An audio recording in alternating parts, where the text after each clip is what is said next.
Class 9 math chapter 8 quadrilateral exercise 8.1 का fifth question है। Show that if the diagonal of a quadrilateral are equal and bisect each other at right angles then it is a square. हमने square prove करना है और हमें क्या given है, जो डायगोनल है एक क्वाड्रिलेटरल हमें गिवन है और उस क्वाड्रिलेटरल के डायगोनल इक्वल हैं और एक दूसरे को बाइसेक्ट करते हैं 90 के एंगल पर, ये हमें गिवन है। और हमने इस क्वाड्रिलेटरल को प्रूव करना है कि ये एक स्क्वायर है। दोबारा से देख लो, हमारे पास क्या गिवन है, एक क्वाड्रिलेटरल गिवन है, ए बी सी डी हमने मान लिया और जो इसके डायगोनल हैं वो इक्वल हैं, यानी कि ए सी और बी डी इक्वल हैं और एक दूसरे को बाइसेक्ट कर रहे हैं, यानी कि ए ओ ओ सी के इक्वल है और बी ओ ओ डी के इक्वल है। ये हमें गिवन है और हमने इस क्वाड्रिलेटरल को प्रूव करना है कि ये एक स्क्वायर है। तो एक गिवन, सबसे पहले गिवन लिखेंगे, A quadrilateral A B C D in which diagonal A C is equal to B D, A O O C के इक्वल है और बी ओ ओ डी के इक्वल है और जो ए सी है वो परपेंडिकुलर है बी डी के ऊपर। इसका मतलब यही है कि ये वाला एंगल 90 का है, ये 90 का है, ये 90 का है, ये 90 का है। ठीक है, ये हमें गिवन है, हमने प्रूव करना है कि जो ये क्वाड्रिलेटरल है ए बी सी डी वो एक स्क्वायर है। तो स्क्वायर की क्या प्रॉपर्टी होती है, जो स्क्वायर होता है वो एक पैरेललोग्राम होता है। ठीक है, उसके बाद स्क्वायर की चारों साइड्स इक्वल होती हैं।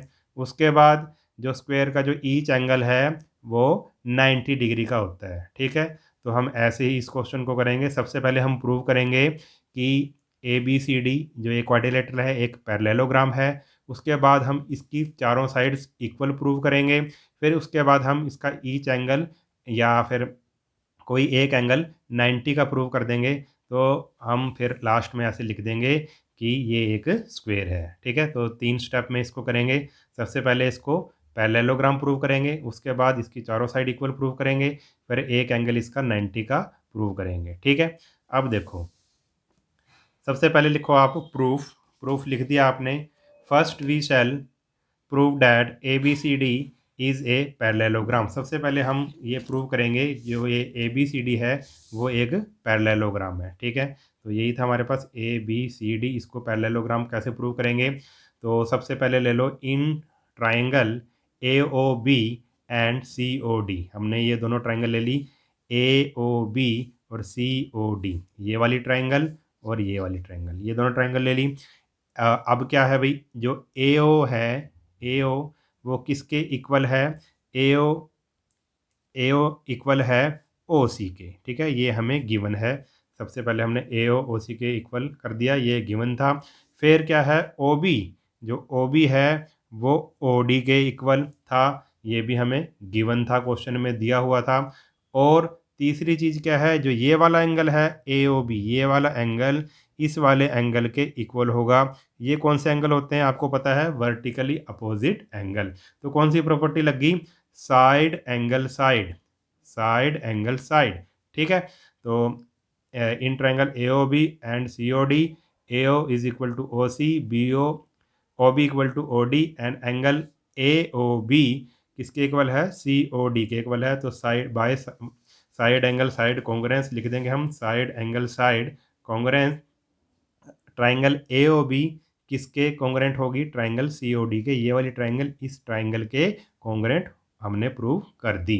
अब ए बी दोनों ये ट्राइंगल कॉन्ग्रुएंट हो चुकी हैं, तो क्या होगा भाई, ए बी किसके इक्वल हो जाएगा, सी डी के इक्वल हो जाएगा। ठीक है, A B equal to C D या डी सी, बात एक ही है। ठीक है, इसको मान लिया हमने 1। जो ए बी है, ए बी किसके इक्वल हो जाएगा, सी डी के इक्वल हो जाएगा। ठीक है, सी पी सी टी से, यहाँ पे क्या लिखेंगे, सी पी सी टी, क्योंकि ये दोनों ट्राइंगल कॉन्ग्रुएंट हैं, इसलिए ए बी सी डी के या डी सी के इक्वल हो जाएगा। इसको हमने मान लिया 1। ठीक है, आगे है हमारे पास angle A O A B, angle O A B, ये वाला जो एंगल है, ये वाला एंगल, ठीक है, इस वाले एंगल के इक्वल हो जाएगा। ठीक है, इस वाले एंगल के इक्वल हो जाएगा। ये भी देखो, ये इस ट्राइंगल का एंगल है और ये वाला इस ट्राइंगल का। ठीक है, तो ये दोनों एंगल इक्वल हो जाएंगे। ये भी क्या किससे होंगे, सी पी सी टी से। और ये वाले दोनों एंगल कौन से एंगल हैं, ये वाला और ये वाला एंगल कौन से एंगल हैं, इसको हम, ये दोनों एंगल इक्वल हो गए। इसका मतलब क्या है कि ये दोनों ए बी और सी डी या डी सी दोनों लाइनें क्या होगी, पैरेलल होगी। क्यों हो गई, आपको पता है ना, जैसे ये दो लाइन है, ये लाइन और ये लाइन, और ऐसे ये ट्रांसवर्सल इसको कट कर रही है, तो ये वाला एंगल और ये वाला एंगल अगर दोनों इक्वल हो जाएं तो इसका मतलब क्या है, मान लो ये डी है, ये सी है, और ये ए है, ये बी है। अगर ये डी सी है, ये ए बी है, ये ट्रांसवर्सल कट कर रही है, अगर ये दोनों एंगल इक्वल हो जाते हैं, ठीक है, यानी कि ये अल्टरनेट एंगल है, ठीक है, अल्टरनेट एंगल है, और अल्टरनेट एंगल इक्वल हो जाए तो ये दोनों लाइंस क्या हो जाती हैं, पैरेलल हो जाती हैं। ये आपने पढ़ रखा होगा पहले, ठीक है।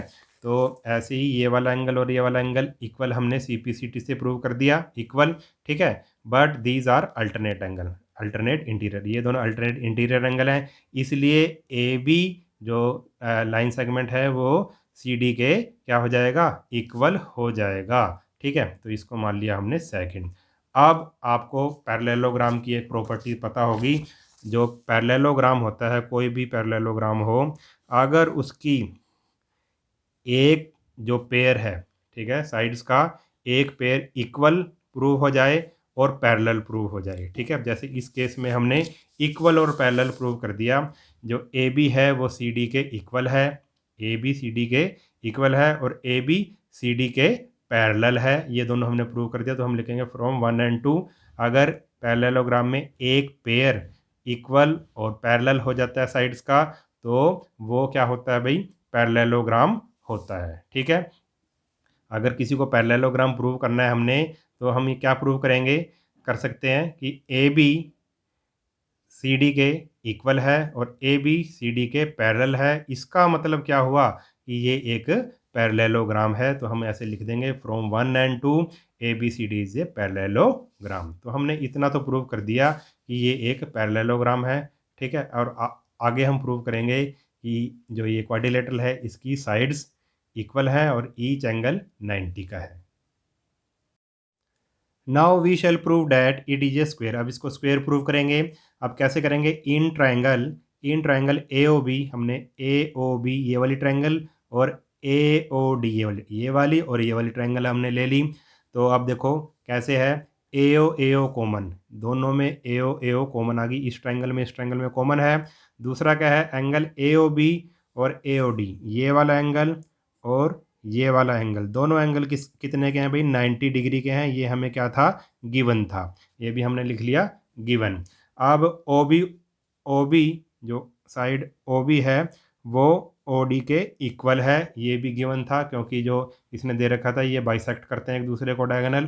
तो साइड एंगल साइड, तो हम लिखेंगे बाय साइड एंगल साइड, दोनों ट्राइंगल, ये वाली ट्राइंगल और ये वाली ट्राइंगल दोनों क्या हो गए भाई, कॉन्ग्रेंट होगी। तो हम लिख देंगे ये दोनों क्या होगी, कॉन्ग्रेंट होगी। जब ये दोनों कॉन्ग्रेंट होगी तो क्या हुआ, ए बी है जो वो ए डी के इक्वल हो जाएगा, ए बी ए डी के इक्वल हो जाएगी सी पी सी टी से। तो हम यहाँ पे लिख देंगे सी पी सी टी। आगे है बट, देखो हमने लिख लिया ए बी ए डी के इक्वल है सी पी सी टी से, बट जो ए बी है वो सी डी के इक्वल है, जो ए बी है वो सी डी के इक्वल है, क्यों, और जो ए डी है वो बी सी के इक्वल है। देखो जो ए बी है वो सी डी के इक्वल है और जो ए डी है वो बी सी के इक्वल है, क्यों, क्योंकि अभी हमने पीछे प्रूव किया opposite side of parallelogram are equal. हमने इसको ए बी सी डी को अभी अभी हमने पीछे क्या प्रूव किया था कि ये एक पैरेललोग्राम है, इसलिए जो साइड ए बी है वो सी डी के इक्वल होगी और जो ए डी है वो बी सी के इक्वल होगी, क्योंकि साइड ऑफ पैरेललोग्राम इक्वल होती हैं, ठीक है। तो अब ये तीनों की अगर हम बात करें, ए बी ए डी के इक्वल, ए बी सी डी के इक्वल और ए डी बी सी के इक्वल, इन तीनों से हम क्या कह सकते हैं कि ये जो चारों साइड हैं A B C D A D, ये क्या हो गई, इक्वल होगी, क्योंकि ये एक दूसरे के इक्वल हैं। देखो ए बी ए डी के इक्वल है, ए डी बी सी के इक्वल है, ए बी सी डी के इक्वल है, इसलिए चारों साइड क्या होगी, इक्वल होगी। अब हमने ये भी प्रूव कर दिया कि ये चारों साइड इक्वल हो गई इस क्वाड्रिलेटरल की, ठीक है। तो हम लिख देंगे so all the sides of quadrilateral A B C D are equal to each other. इतना हमने कर दिया। अब लास्ट स्टेप है हमारे पास, अब हम ये प्रूव करेंगे कि ये जो क्वाड्रिलेटरल है इसका एक एंगल 90 का है, चाहे ये वाला एंगल प्रूव कर दो 90 का, चाहे ये वाला, ठीक है। अब देखो कैसे करेंगे। Now in triangle A B D ये वाली ले ली हमने, ABD ये वाली ट्रायंगल ले ली ABD, और दूसरी ली BAC ये दोनों, एक ये वाली ट्रायंगल ली है और एक ये वाली ट्रायंगल ली है हमने, ठीक है। अब ABBA कॉमन, देखो दोनों ट्रायंगल में, इस वाली में और इस वाली में, ठीक है, इस वाली ट्रायंगल में और इस वाली ट्रायंगल में ये कॉमन आ गई, ABAB कॉमन लिख लिया हमने, ABAB कॉमन। और AD BC के इक्वल है, जो AD है वो BC के इक्वल है। क्यों AD BC के इक्वल है? क्योंकि ये एक पैरेललोग्राम है, और पैरेललोग्राम हमने प्रूव कर चुके हैं, और पैरेललोग्राम की अपोजिट साइड्स क्या होती हैं भाई? इक्वल होती हैं, ठीक है। तो ये साइड कॉमन आ गई, ये साइड इक्वल हो गई, ठीक है। BD और AC गिवन है, जो BD है पूरा ये BD, ठीक है, पूरा BD है डायगोनल, और जो AC है डायगोनल, ये दोनों क्या हो गए? ये दोनों गिवन थे, इक्वल थे, ठीक है। अब साइड साइड साइड, तीनों साइड साइड साइड कॉन्ग्रेंस लग गया, side side side, side side side से क्या होगी? दोनों जो ट्राइंगल हैं वो कॉन्ग्रेंट होंगी, triangle ABD congruent to triangle ABAC, दोनों कॉन्ग्रेंट होगी, दोनों कॉन्ग्रेंट होगी ट्राइंगल, तो क्या होगा? DAB ये वाला एंगल पूरा, ठीक है, CBA इस वाले एंगल के इक्वल हो जाएगा। ये वाला एंगल तो इस ट्राइंगल का था और ये वाला एंगल इस ट्राइंगल का था, ठीक है। तो ये दोनों एंगल क्या हो गए? इक्वल हो गए। किससे हो गए इक्वल? CPCT से, क्योंकि ये दोनों जो ट्राइंगल हैं वो कॉन्ग्रेंट है, इसलिए CPCT से ये वाला एंगल इस वाले एंगल के इक्वल हो गया। अब ये वाला एंगल इस वाले एंगल के इक्वल हमने प्रूव कर दिया है, और इन दोनों एंगल का सम कितना होगा? इन दोनों एंगल का सम होगा 180। क्यों होगा? देखो, जैसे ये दोनों लाइंस हैं और ये ट्रांसवर्सल इनको ऐसे कट कर रही है, तो इस वाले एंगल का सम और इस वाले एंगल का सम कितना होता है? 180 डिग्री होता है, क्योंकि अभी हमने ये प्रूव किया था कि ये जो क्वाड्रिलेटरल है ये एक पैरेललोग्राम है, इसलिए ये लाइन इस लाइन के पैरेलल होगी, और इन दोनों एंगल का सम कितना होगा? 180 होगा। कोई इंटीरियर एंगल ये बन रहे हैं, ठीक है। तो हम लिखेंगे भाई, ये जो दोनों एंगल हैं DAB ये वाला एंगल, ठीक है, और ये वाला एंगल CBA 180 डिग्री के इक्वल हो जाएंगे। क्या लिखेंगे इसका रीज़न? को इंटीरियर एंगल्स, ठीक है। और क्योंकि ये दोनों एंगल इक्वल हैं, इसलिए DACBA की जगह हम DAB लिख सकते हैं, क्योंकि ये दोनों एंगल इक्वल हैं, ठीक है, इसलिए इसकी जगह हमने ये लिख लिया। अब DAB एंगल DAB और angle DAB twice of angle DAB is equal to 180, तो 2 मल्टीप्लाई कर रहा है, उधर जाके डिवाइड करेगा, 90 डिग्री का आ गया। तो ये वाला एंगल हमने 90 डिग्री का प्रूव कर दिया। ये 90 का है तो ये इसके इक्वल था, इसलिए ये भी क्या हो गया? 90 डिग्री का हो गया। अब हमने ये भी प्रूव कर दिया कि ईच एंगल 90 का है। तो अब हम क्या लिखेंगे? लास्ट में हम लिखेंगे one of interior angle of ABCD quadrilateral is 90। अब हमने एक एंगल हमने 90 का प्रूव कर दिया कि ये जो क्वाड्रिलेटरल था उसका एक एंगल 90 का हो गया, ठीक है। अब ये हम सारी बातें लिख देंगे लास्ट में। Now quadrilateral ABCD is a parallelogram in which AB BC के इक्वल है, CD के इक्वल है, AD के इक्वल, यानी चारों साइड इक्वल हैं, and one of its interior angle is 90, therefore quadrilateral ABCD is a square, ठीक है। जो हमने ये 3 स्टेप में क्वेश्चन किया, पहले उसको पैरेललोग्राम प्रूव किया, फिर उसको उसकी साइड्स इक्वल प्रूव की, और फिर ईच एंगल 90 का प्रूव किया। तो ये तीनों बातें हम लिख के लास्ट में लिख देंगे, therefore quadrilateral ABCD is a square. तो इस तरह से ये क्वेश्चन करना था। अगर वीडियो आपको अच्छा लगा है तो चैनल को सब्सक्राइब कर लेना, और वीडियो को अपने सभी दोस्तों के साथ शेयर ज़रूर कर देना। मिलते हैं नेक्स्ट वीडियो में, तब तक के लिए नमस्कार।